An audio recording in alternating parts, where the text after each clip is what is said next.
সুন্দর বাড়ি বানাতে আমরা কত কিছু করি। দামি রং, নতুন ডিজাইন, সাজানো গোছানো ঘর, সবই চাই নিখুঁত হোক। কিন্তু একটা কথা কি কখনো ভেবেছি, এই সুন্দর বাড়ির পাশে যদি একটা ফলের গাছ না থাকে তাহলে কি সেই সৌন্দর্যটা পূর্ণ হয়? কাঠের গাছ দিয়ে হয়তো আসবাব বানানো যায়, কিন্তু ফলের গাছ দেয় জীবন।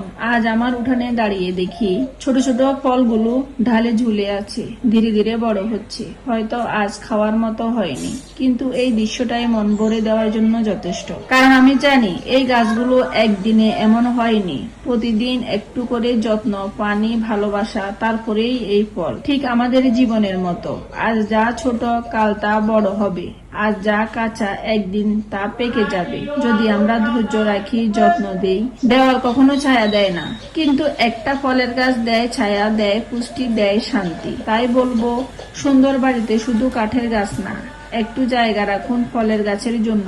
আজ একটা ফলের গাছ লাগান, আগামীকাল আপনার ঘরটাই হয়ে উঠবে ছোট এক টুকরো জান্নাত। আলহামদুলিল্লাহ, এই ছোট ছোট নিয়ামতের জন্যই জীবন এত সুন্দর।